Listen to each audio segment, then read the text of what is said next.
ॐ ज्ञानतिमिरान्धस्य ज्ञानञ्जनशलाकया चक्षुरुन्मीलितं येन तस्मै श्रीगुरवे नमः। नमो विष्णुपादाय कृष्णप्रेष्ठाय भूतले श्रीमते भक्तिवेदान्तस्वामिन्निति नामिने। नमस्ते सारस्वती देवे गौरवाणी प्रचारिणे निर्विशेष शून्यवादी पाश्चात्यदेशतारिणे। नमो महावदन्याय कृष्णप्रेमप्रदायते कृष्णाय कृष्णचैतन्य नामने गौरतुसे नमः। जय श्री कृष्ण चैतन्य प्रभु नित्यानंद श्री अद्वैत गदाधर श्रीवासादि गौरभक्तवृंद। हरे कृष्णा कृष्णा कृष्णा हरे हरे, हरे राम राम राम हरे हरे। हरे कृष्ण। हरे कृष्णा। तो आप सभी भक्तों का हार्दिक स्वागत है आज के श्रीमद् भागवतम के डिस्कशन में। आज हम लोग डिस्कस करेंगे first canto second chapter and verse number 16।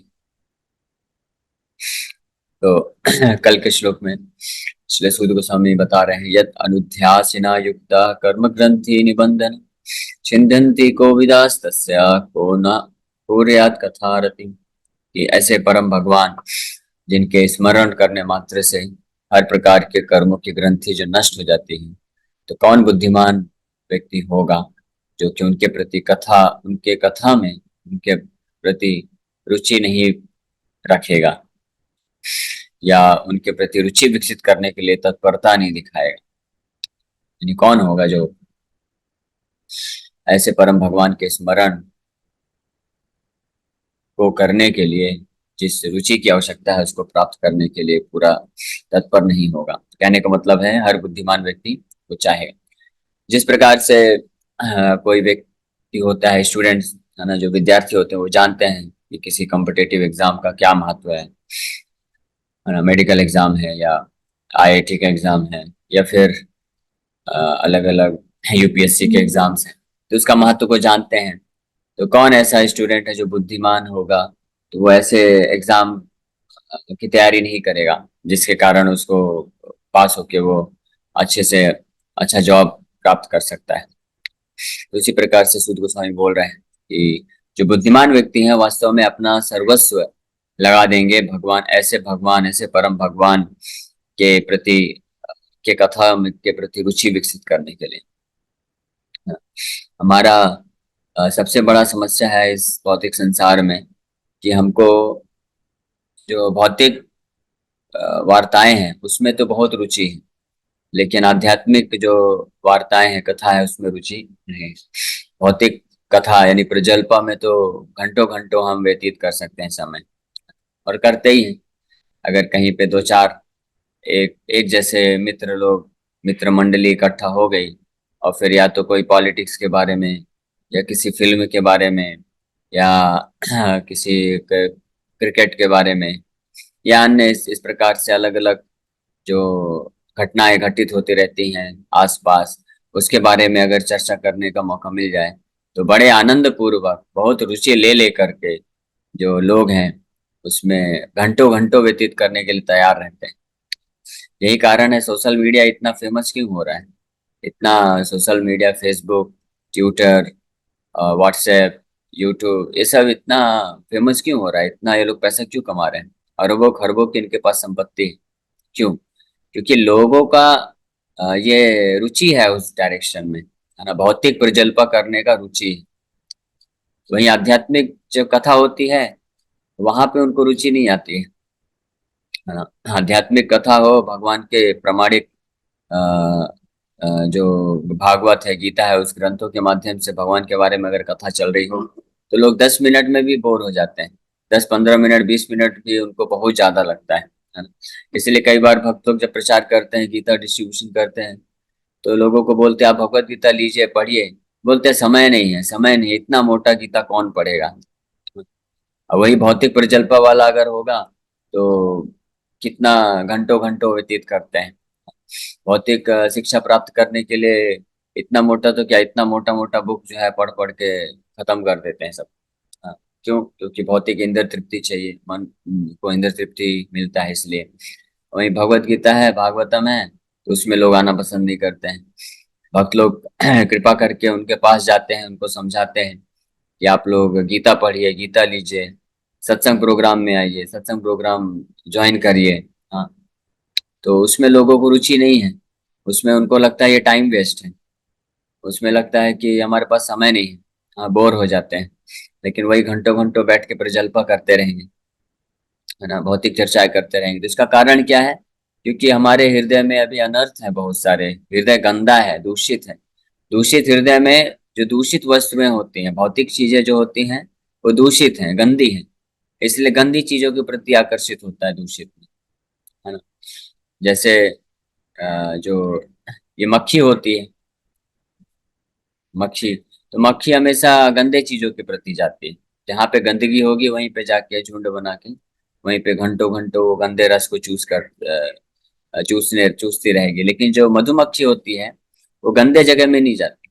वो बिल्कुल सुंदर सुंदर फूलों में जा करके, वो भी नए नए ताजे ताजे फूलों के पास जाके जो अच्छा अच्छा रस को है वो प्राप्त करते हैं। तो इसी प्रकार से भौतिकवादी व्यक्ति और आध्यात्मिकवादी व्यक्ति में अंतर है।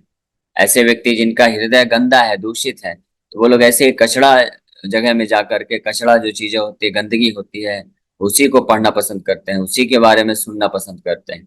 लेकिन जो भगवान के भक्त होते हैं, जिनका हृदय शुद्ध होता है, तो वो लोग जो है ऐसे गंदगी को पसंद नहीं करते हैं। वो भगवान की वार्ताएं, भगवान की कथा को सुनने के लिए तत्पर होते हैं। जैसे यहाँ पे देखिए परीक्षित महाराज हैं, परीक्षित महाराज बैठ के सुन रहे हैं कथा। और कितने घंटे का कथा चल रहा है? एक दो घंटे का नहीं, कंटिन्यूअस 7 दिन 7 रातों का कथा चल रहा है। वो तो 7 दिन 7 रात का कथा इसलिए चला क्योंकि परीक्षित महाराज के पास समय नहीं था। उनके पास 7 दिन का ही समय था, है ना। अन्यथा जो सौनक आदि ऋषि लोग बैठे थे, तो वो 7 दिन के लिए नहीं बैठे थे, वो कई कई वर्षों तक उन्होंने श्रवण किया, है ना। इस प्रकार से शुद्ध हृदय वाले भक्त जो होते हैं, वो भौतिक चर्चाओं में रुचि नहीं लेते हैं, आध्यात्मिक चर्चाओं में रुचि लेते हैं। लेकिन हमारी स्थिति है, हम बीच में हैं। तो इन ये ज्ञान प्राप्त करके कि इस प्रकार से भगवान की कथाओं को जब हम सुनेंगे, तो हम समस्त प्रकार की कर्म ग्रंथियों को से मुक्त हो सकते हैं। तो जो बुद्धिमान व्यक्ति, तो वो बुद्धिमान व्यक्ति फिर पूरा भरसक प्रयास करते हैं कि हम भगवान के कथा में रुचि विकसित कर सकें। इसलिए रूप गोस्वामी बताते हैं कि ये भगवान की कथाओं में रुचि विकसित करने के लिए जो जो भी मूल्य चुकाना पड़े, वो मूल्य चुका देना चाहिए, है ना। और फिर बताते हैं मूल्य क्या है, फिर कितने करोड़ रुपए खर्चा करना पड़ेगा भगवान के नाम में, भगवान के कथा में रुचि विकसित करने के लिए। करोड़ों अरबों खरबों रुपए भी खर्च करने पे नहीं मिलेगा। ना ही कई कई जन्मों की तपस्या करने से मिलेगा, ना ही बहुत सारे वैदिक अध्ययन करने से मिलेगा, ना ही अन्य प्रकार के जितने भी धार्मिक हो या अधार्मिक कार्यक्रम, उससे किसी से प्राप्त नहीं होने वाला है। किससे प्राप्त होने वाला है वो रुचि, वो आज के श्लोक में वर्णन किया जा रहा है ना। शुश्रूषु श्रद्धदानस्य वासुदेव कथा रुचि स्यान महत् सेवया विप्रा पुण्यतीर्थ निश्चेवणात्। O twice born sages, by serving those devotees who are completely freed from all vice, great service is done. By such service, one gains affinity for hearing the messages of भगवान वासुदेव की कथा में रुचि, वासुदेव कथा रुचि, भगवान कृष्ण के कथा में रुचि या भगवान कृष्ण के नाम में रुचि, उनको बड़ी आसानी से प्राप्त हो जाती है।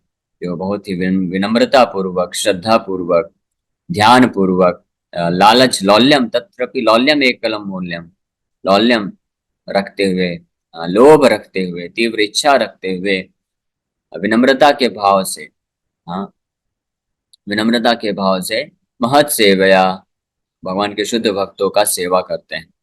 और सेवा की शुरुआत होती है, या basis basis of serving the superior spiritual master, pure devotee.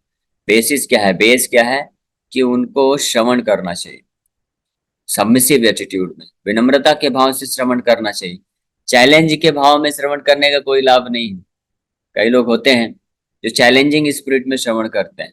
Challenging spirit में मतलब कि वो कुछ तर्क वितर्क करेंगे, आर्गुमेंट करेंगे, हाँ, या अपने आप को ज्यादा दिखाने का प्रयास करेंगे कि मैं ज्यादा जानता हूँ आपसे, इस स्पिरिट में। या वो कुछ लोग ऐसे होते हैं जो जो केवल श्रवण करते हैं, ये इसलिए कि वो ढूंढते रहते हैं कि ये जो बोल रहे हैं इसमें कुछ मैं कमी निकालूं, फिर इनको मैं कुछ सुझाव दे सकूं, ताकि और मेरा नाम हो जाए, ये भी जान ले, बाकी लोग भी जान लें कि मैं भी बहुत बड़ा ज्ञानी हूँ। तो इस प्रकार से अगर कोई शुद्ध भक्त का कितना भी श्रवण भी करे तो भी लाभ नहीं होगा, है ना। क्योंकि जमीन जो है उपजाऊ नहीं है। अगर जो धरती है उपजाऊ नहीं है जहाँ पे, वहां पे आप बीज डाल दीजिए और खूब सिंचाई करिए, फिर भी अंकुरण नहीं होगा, पौधा निकलेगा ही नहीं। क्यों? क्योंकि उपजाऊ नहीं है, फर्श है, पूरा पत्थर है, वहीं पे बीज अंदर जाके सड़ जाएगा। उसी प्रकार से जिसका हृदय उपजाऊ नहीं है, हृदय उपजाऊ होने का मतलब है कि हृदय में विनम्रता का भाव होना चाहिए, हृदय में सेवा का एटीट्यूड होना चाहिए, सर्विस एटीट्यूड होना चाहिए। और तब जब श्रवण कीर्तन, श्रवण रूपी जो जल प्रवेश करता है उस हृदय में, तो जो पौधा है, भक्ति रूपी जो पौधा है, वो अंकुरित हो जाता है और भगवान के कथा, भगवान के नाम में रुचि उत्पन्न कर देता है। लेकिन जो केवल कुछ लोग ऐसे होते हैं जो एंटरटेनमेंट करने के लिए सुनना चाहते हैं कि हमको कुछ एंटरटेनमेंट, चलो सुनते हैं, एंटरटेनमेंट, मनोरंजन मिलेगा। और जहाँ पे मनोरंजन नहीं मिलेगा फिर उसको छोड़ के आगे बढ़ जाएंगे, हाँ, ऐसी जगह जाएंगे जहाँ पे मनोरंजन प्राप्त हो। और फिर ऐसे धोखा में फंस जाते हैं, धोखेबाज लोग मिल भी जाते हैं जो लोगों को मनोरंजन दे करके पैसा कमाना चाहते हैं। लेकिन जो शुद्ध भक्त होता है वो लोगों के मनोरंजन के लिए नहीं कार्य करता है। उसका दो ही कार्य होता है, एक भगवान की प्रसन्नता और दूसरा लोगों को भगवान कृष्ण के बारे में शुद्ध संदेश प्रदान करना, उनके हृदय का मार्जन करना है। मन का रंजन नहीं, मन का मंजन करना है, उनका हृदय का शुद्धिकरण करने के उद्देश्य से वो भगवान के बारे में वार्ताएं करते हैं।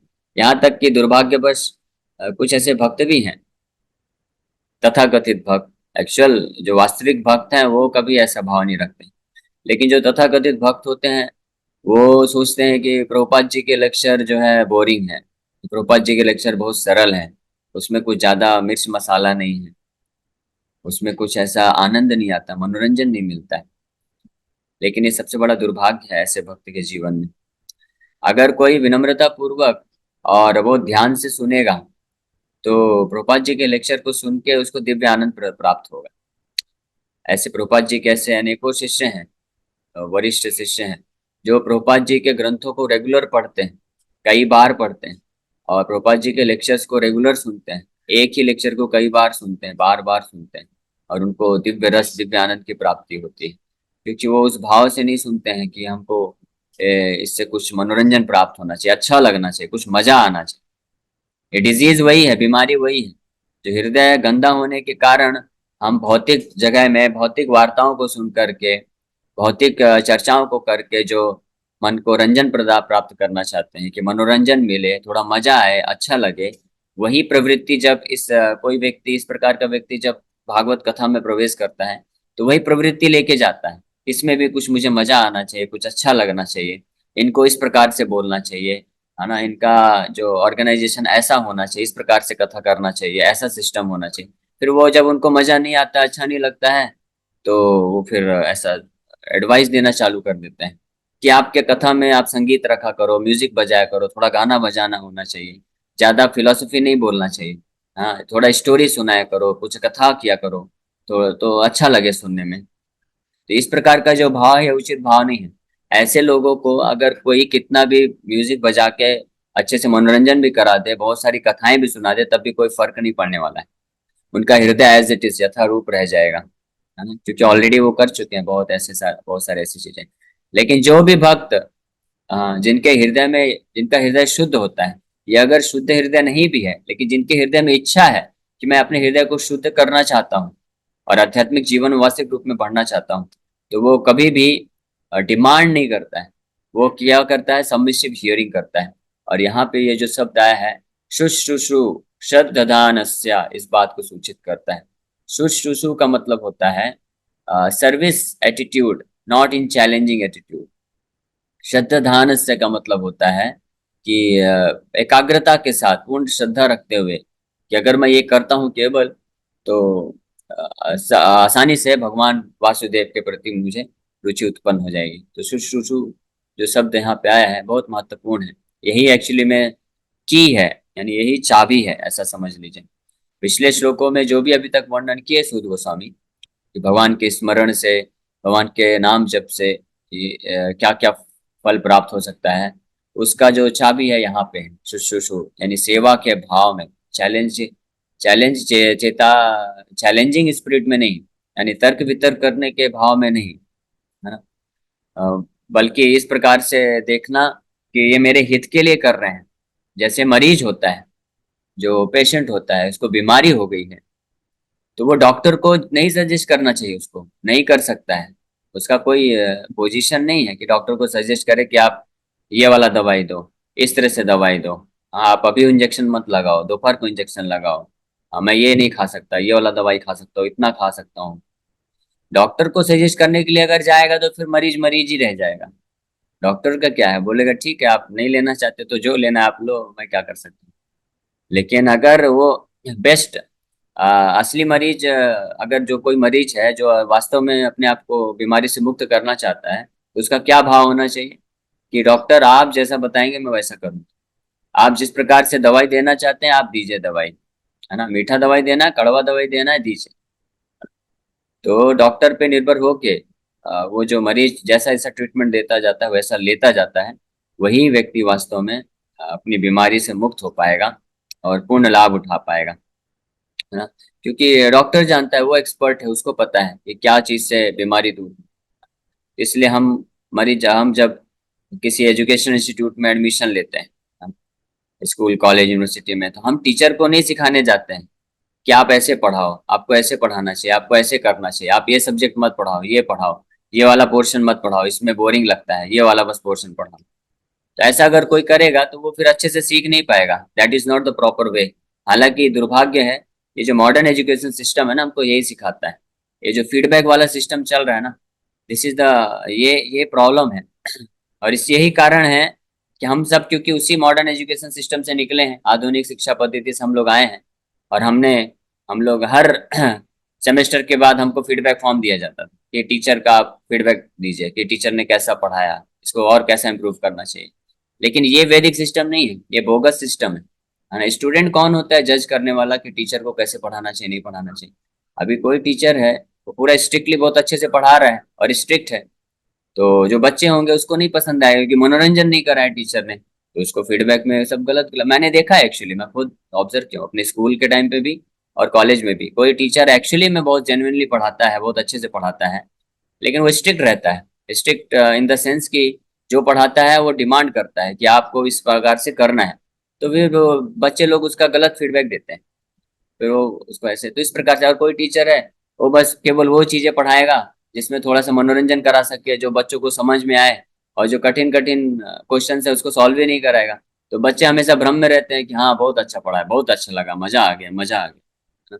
और एग्जाम में भी अच्छे अच्छे सिंपल सिंपल क्वेश्चन दे दिया और बच्चे लोग उसमें मार्क्स भी अच्छे ला दिए, तो फीडबैक अच्छा मिल जाता है, हाँ ये अच्छा टीचर है। लेकिन जैसे वो कॉलेज या स्कूल से बाहर निकलेगा, कंपटीशन में उतरेगा, तो वहां पे फेल हो जाएगा। तो इसी प्रकार से हमको समझना चाहिए कि हम लोग स्टूडेंट हैं। अगर इफ वी आर स्टूडेंट, तो we should take the position of student. अगर हम विद्यार्थी हैं तो हमको विद्यार्थी बनना चाहिए, हमको अ, जो है गुरु नहीं बनना चाहिए। ये शुश्रूष शब्द इस बात को सूचित करता है यहाँ पे। ये बहुत महत्वपूर्ण है कि हम लोग सेवा के एटीट्यूड, सेवा के भाव से श्रवण करें। जैसे अगर कोई भी प्रामाणिक तरीके से, प्रामाणिक शास्त्रों से अगर हमको कुछ शिक्षा प्राप्त हो रही है, तो उसको इस स्पिरिट में लेना चाहिए। तब जो है वासुदेव कथा रुचि उत्पन्न होगी, भगवान वासुदेव के प्रति जो कथा है उनके, उसमें रुचि उत्पन्न होगी। इसलिए यहाँ पे अ, श्यान महत सेवया विप्रा, ये जो वासुदेव कथा शुश्रूषु श्रद्धानस्य का मतलब है कि श्रद्धा पूर्वक और विनम्रता के साथ जब हम श्रवण करते हैं शुद्ध भक्तों को, तो वो जो है श्यान महत सेवया, ये भगवान के शुद्ध भक्तों का ये सेवा होता है। यहाँ से सेवा की शुरुआत होती है। तो मैं बता रहा था ये बेसिस है, दिस इज द बेसिस। अगर ये सेवा नहीं हुई तो बाकी फिर सारी सेवाएं जो है वो वास्तव में एक तरह से आर्टिफिशियल हो जाएंगी, कृत्रिम हो जाएंगी। वो वास्तविक सेवा नहीं हो जाएगी, है ना। जैसे कई लोग होते हैं जो साधु हैं, शुद्ध भक्त हैं, उनको बहुत रिस्पेक्ट तो देंगे, उनको गार्लेंड पहनाएंगे, फ्लावर देंगे, गिफ्ट देंगे, डोनेशन देंगे, सब कुछ करेंगे, लेकिन उनके मुख से सुनना नहीं पसंद करते हैं। जैसे वो कथा करना चालू करेंगे तो घड़ी दिखाने लग जाएंगे, अरे प्रभु जी, स्वामी जी, टाइम हो गया है ना, थोड़ा जल्दी करिए, जल्दी करिए। तो इस प्रकार से उनको रुचि नहीं होती सुनने में, तो ये वास्तविक लाभ ये लोग भी नहीं उठा पाते हैं। किसी भी साधु का असली रिस्पेक्ट, असली सम्मान ये है कि वो जब बोलना चाहते हैं भगवान के बारे में, वो आपको बोलने संदेश देने के लिए आए हैं। आपका संग, जो उनका संग है, वो भगवान के बारे में उनके मुख से संदेश सुन करके वही वास्तविक संग होता है। तो अगर उसको हम नहीं सुनना पसंद करते हैं तो हम उस साधु का, उस भक्त का पूर्ण लाभ नहीं उठा पाते हैं, और वास्तव में सेवा नहीं हो पाती है। क्योंकि सेवा का मतलब होता है कि जिस व्यक्ति का आप सेवा करना चाहते हैं, तो वो व्यक्ति क्या चाहता है, वो क्या उसकी जरूरत है, या मतलब वो क्या उसका आदेश है, क्या उसका इच्छा है। उस इच्छा को, उस जो चाहत है उसको पूरा करना, वो सेवा कहलाता है। और कोई भी जेन्युइन साधु होता है, भगवान का शुद्ध भक्त होता है, वो केवल आपसे गार्लैंड नहीं पहनना चाहता है कि आप फूलों का माला पहना दीजिए उसको, बस डोनेशन दे दीजिए, और कुछ कुछ बहुत बड़ा ऐसा सभा ऑर्गेनाइज करिए और वहां पे उसको बैठा दीजिए और आप ही बोलना चालू करिए। हाँ, और अपना पूरा भौतिक, ऐसा होता है, हम लोग कई बार देखते हैं ऐसा, इनवाइट करते हैं और वो हमको बोलने के लिए, भगवान जो भक्त होते जाते हैं उनको बोलने का अपॉर्चुनिटी नहीं देते हैं कि वो कुछ भगवान का संदेश आपको बता सकें। वो खुद ही बोलते रहते हैं कि इन इनके फलाना फलाना भक्त की कृपा से हमारा इतना बड़ा धंधा हो गया है, ये हो गया है, वो हो गया है, और खूब स्वागत सत्कार करते हैं, गुणगान करते हैं। लेकिन ये वास्तविक सेवा नहीं है। इसमें वो साधु संतुष्ट नहीं होता और ना ही हम इससे पूर्ण लाभ उठा सकते हैं। वास्तविक सेवा होता है कि हमको बैठ के चुपचाप सुनना चाहिए। This is the first and foremost important service. ये सबसे पहला और सबसे महत्वपूर्ण सेवा है हम किसी भक्त का कर सकते हैं। क्या? कि उनके मुख से हमको सुनना चाहिए भगवान के बारे में। और यही कारण है कि जो भी भक्त आप किसी प्रामाणिक साधु को, शुद्ध भक्त के मुख से अगर इस प्रकार से विनम्रता पूर्वक श्रवण किए हैं, तो निश्चित रूप में वो खुद भी शुद्ध वैष्णव बन गए और उनके जीवन में विशाल परिवर्तन आया है। जैसे कि शिला भक्ति सिद्धांत सरस्वती ठाकुर हमेशा कमेंट करते थे, प्रभुपाद जी के बारे में बताते थे, because he likes to hear me, that is why I will give him initiation. जब प्रभुपाद जी को दीक्षा के लिए लेके जा रहे थे, प्रयागराज में दीक्षा हुआ था प्रभुपाद जी का 1933, 1933 में। तो जो प्रयागराज के टेम्पल प्रेसिडेंट थे, तो प्रभुपाद जी को इंट्रोड्यूस कर रहे थे कि ये अभय बाबू हैं। ये बहुत, प्रभुपाद जी का उस समय बिजनेस था, बहुत अच्छा खासा बिजनेस था, तो काफी डोनेशन भी देते थे, और अपने बिजनेस जो सर्कल था उन लोगों से भी वो प्रेरित करके डोनेशन दिलाते थे। इस प्रकार से कई मंदिर निर्माण में प्रभुपाद जी ने हेल्प कराया था। तो टेम्पल प्रेसिडेंट इंट्रोड्यूस किए कि अभय बाबू हैं, बहुत अच्छा इनका धंधा है, और ये बहुत अच्छा डोनेशन देते हैं, मंदिर निर्माण करवाते हैं, बहुत मदद करते हैं, तो इसलिए आप इनको दीक्षा दे दीजिए। तो शिला भक्ति सिद्धांत सरस्वती ठाकुर बोले, दीक्षा मैं दूंगा इनको, लेकिन इसलिए नहीं कि ये बहुत डोनेशन देते हैं या बहुत मंदिर बनवाते हैं, इसलिए क्योंकि ये सुनना पसंद करते हैं। जब भी मैं बोलता हूँ तो ये उठ के भागते नहीं, ये चुपचाप बैठ के सुनते हैं और ध्यान पूर्वक सुनते हैं। ऑफिशियली नहीं कि चलो 1 घंटे बैठना ही पड़ेगा, बैठ जाते हैं। ये ध्यान पूर्वक सुनते हैं। प्रभुपाद जी खुद बताते हैं, my only qualification was that I was always attentively hearing my spiritual master. मेरा यही योग्यता था, मैं अपने गुरु महाराज को सुनता था। और शिला भक्ति सिद्धांत सरस्वती ठाकुर ऐसा मनोरंजन करने के लिए कथा नहीं करते थे।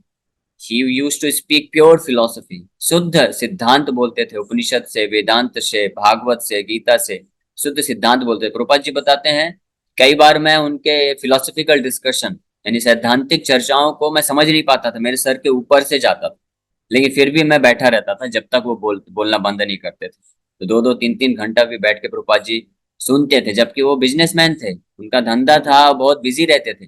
फिर भी जब जब आते थे अपने गुरु महाराज के पास, तो ध्यान पूर्वक बैठ के सुनते थे। और इसीलिए भक्तिसिद्धांत महाराज जी ने एक और टिप्पणी की करते हैं प्रभुपाद जी के ऊपर, बिकॉज ही हियर्स अटेंटिवली, क्योंकि अभय चरण, अभय बाबू बहुत ध्यान पूर्वक सुनते हैं, इसलिए एक दिन वो जो है बहुत ही विशाल तरीके से, बहुत ही अच्छे तरीके से प्रचार कर पाते हैं। तो ये है, यही है जो ये ट्रांसमिशन होता है, ट्रांसफॉर्मेशन होता है। भगवान एक शुद्ध भक्त के हृदय में होते हैं, और वो उस शुद्ध भक्त के हृदय से किसी दूसरे, उसके शिष्य यानी जो दूसरे भक्त के हृदय में कैसे जानते हैं? श्रवण के माध्यम से। जब श्रवण के द्वारा कोई शुद्ध भाव से, एकाग्रता के साथ भगवान की कथाओं को सुनता है, तब भगवान ट्रांसफर हो जाते हैं उस भक्त के बाद में, और वो जो सुनता है शिष्य, वो भी भगवान का शुद्ध भक्त बन जाता है। तो ये प्रोसेस है, यही प्रॉपर तरीका है वो श्रवण करना चाहिए। हरे कृष्णा। तो समय हो गया है, थैंक यू वेरी मच। तो इस शो पे हम लोग कल और थोड़ा चर्चा करेंगे। तो आप सभी भक्तों का बहुत बहुत धन्यवाद। अभी मैं एक डिवोटी का फॉलोअप कर रहा था, मैं क्लास के लिए बोला, तो डिवोटी बोले मैं कुत्ते को दूध पिला रहा हूँ। मैंने कहा, अच्छा। मैंने कहा कथा अमृत पीजिए, भगवान का कथा अमृत है। बोले कि प्रभु जी कुत्ता बीमार है, मैं कुत्ते की सेवा कर रहा हूँ। अब ऐसे लोगों को क्या प्रेरणा दे प्रभु जी, कैसे समझा सकते? मतलब कि जो भौतिक सेवा को भी प्रायोरिटी देना चाहते हैं। हमने कहा कथा सुनते सुनते सेवा करिए, आइए तो सही। तो सही बात है, जैसा मैं ऑलरेडी बताया कि ये ऐसा दुर्भाग्य है आज के समय में कि लोगों को आध्यात्मिक कथा सुनने में कोई रुचि नहीं। उनको भौतिक कथाएं, अभी भागवत कथा की जगह और कुछ और होता ना, क्रिकेट मैच चल रहा होता या किसी फिल्म स्टार का कथा चल रहा होता, तो कुत्ते को दूध पिलाना तो छोड़ो, माँ अपने बच्चे को दूध पिलाना छोड़ करके उधर चली जाएगी, है ना। लोग करते हैं ऐसा, लेकिन दुर्भाग्य है कि भगवान के बारे में सुनने के लिए लोगों को रुचि नहीं। और इसीलिए हमको उन भक्तों का बहुत ग्रेटफुल होना चाहिए, बहुत उनके प्रति कृतज्ञ होना चाहिए कि जो पूरा ये सब जानते हुए भी हम कितनी बार उनको रिजेक्ट करते, फिर भी हमको छोड़ते नहीं है, बार बार हमको पीछे पड़ते हैं कि अरे आप आइए, सुनिए सुनिए। हाँ, जैसे माँ होती है, बच्चा कई बार माँ बोलती है पढ़ो पढ़ो पढ़ो, लेकिन बच्चा कई बार माँ को डांट भी देता है, तर्क वितर्क करता, आर्गुमेंट करता, लेकिन फिर भी माँ जो होती है वो छोड़ती नहीं है, क्योंकि जानती है उसका भला इसी से होने वाला है। उसी प्रकार से भक्त लोग जानते हैं कि चलो ठीक है, कोई हमको गाली दे देता है, कोई गुस्सा हो जाता है, लेकिन भक्त लोग जानते हैं कि इसी किसी के माध्यम से इनका भला होने वाला है। नहीं तो फिर ऐसे ही फंसे रहेंगे पूरा हमेशा हमेशा के लिए इस भौतिक जंजाल में ही, भौतिक कार्यकलाप करने में, भौतिक चर्चाओं को श्रवण कीर्तन करने में, इस तरह से जीवन निकल जाता है। तो ये बहुत हमको कृतज्ञ रहना चाहिए भक्तों के प्रति। हरे कृष्ण। हरे कृष्ण प्रभु जी। यस प्रभु। प्रभु जी जैसे आपने बताया, तो मतलब 15-20 साल पहले जब हम टीवी देखते थे तो रामायण महाभारत लगता था और वो देखने में बहुत अच्छा लगता था। बट आज के जमाने वो सब है ही नहीं है। हालांकि तो टेक्नोलॉजी बढ़ गया है, तो ये सारी चीजों को कम क्यों हो गया, उसका कुछ समझ सकते हैं क्या? एक कारण तो है क्योंकि भौतिक चर्चाएं और भौतिक चीजें ज्यादा हो गई हैं, उसमें लोगों को ज्यादा मनोरंजन आता है। हाँ। और दूसरा, पहले लोग रामायण महाभारत ये जो टीवी सीरियल में दिखाते भी हैं, ये भी मनोरंजन के लिए दिखाते थे, मनोरंजन मिलता था लोगों को इसलिए देख लेते थे। लेकिन अभी मनोरंजन के और बहुत सारे संसाधन आ गए, इसलिए इसको छोड़ के उधर जंप कर गए।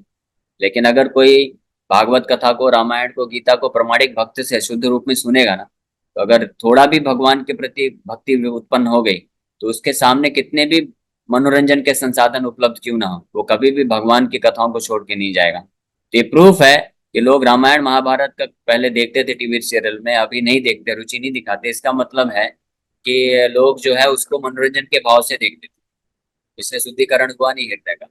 और जैसे ही दूसरा मनोरंजन का चीज आ गया, उसको स्वीकार कर, इसलिए इसमें कोई लाभ नहीं है।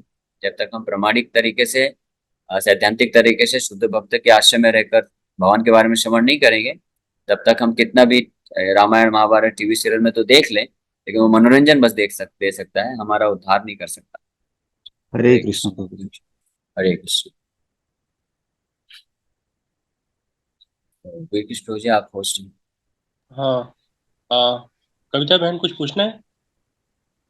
हरे कृष्ण प्रभु जी, पंचांग प्रणाम। हरे कृष्ण। प्रभु जी, जैसे आज के श्लोक में मेन जो है विनीत भाव का होना, विनम्रता, तो इसकी प्योर मीनिंग क्या है? क्या सेवा बस है कि उसके अंदर और भी गुण आते हैं? और भी कुछ है, हम लोग कल और चर्चा करेंगे, लेकिन मेन में इसमें मुख्य चीज ये है कि जब हम श्रवण करें और किसी प्रामाणिक भक्त के मुख से, प्रामाणिक संप्रदाय में जा करके, तो हमको फिर तर्क वितर्क नहीं करना चाहिए, और हमको ऐसा सजेस्टिव नहीं होना चाहिए, सुझाव नहीं देना चाहिए कि आप ऐसा करिए, मेरे ख्याल से ये ऐसा करेंगे तो ज्यादा अच्छा रहेगा, आप थोड़ा कथा भी सुनाया करिए तो लोगों को अच्छा लगेगा, मनोरंजन कर। तो ये सब जो भाव हैं, अलग अलग जो चीजें हैं, ये हमको हेल्प नहीं कर सकती। विनीत भाव मतलब, जैसे मैं उदाहरण के लिए बताऊं, उस दिन बहुत डिस्कशन हो रहा था, तो जीपी मिश्रा जी, जब बल्कि वो इतने वरिष्ठ हैं, इतने सीनियर हैं, तहसीलदार रह चुके हैं, लेकिन उनका भाव देखिए कितना अच्छा है। वो बोले बाप भगवान का कथा कर रहे हैं, कैसी भी भाषा में करिए, इंग्लिश, हिंदी, संस्कृत, मराठी, जो भी भाषा में करिए, हमारे लिए यही सबसे बड़ी बात है कि हम कथा सुनने का अवसर मिल रहा है। तो इसको बोलते हैं विनीत भाव। तो यानी जैसा कोई भी भक्त है, जैसा भी हमको श्रवण कराए, हमको सुनना चाहिए श्रद्धा पूर्वक, कि अगर मैं केवल सुनता जाऊंगा तो निश्चित रूप में मेरा भगवान के प्रति रुचि विकसित होगा। इसको बोलते हैं विनीत भाव। ऑफ कोर्स हम लोग क्वेश्चन पूछ सकते हैं, जैसे अगर कोई चीज समझने में दिक्कत है तो आप प्रश्न पूछ सकते हैं, उस चीज को, सिद्धांत को समझने के उद्देश्य से वो प्रश्न पूछा जा सकता है, लेकिन चैलेंज करके नहीं, ये दिखाने के लिए नहीं कि मैं ज्यादा अच्छे से बता सकता हूँ या मैं ज्यादा अच्छा जानता हूँ, या उसको वक्ता को फंसाने के लिए नहीं, कि हम देखते हैं बहुत बोलते हैं ना, ये प्रश्न पूछता हूँ मैं। तो ये सब भाव विनीत भाव नहीं। हरे कृष्ण।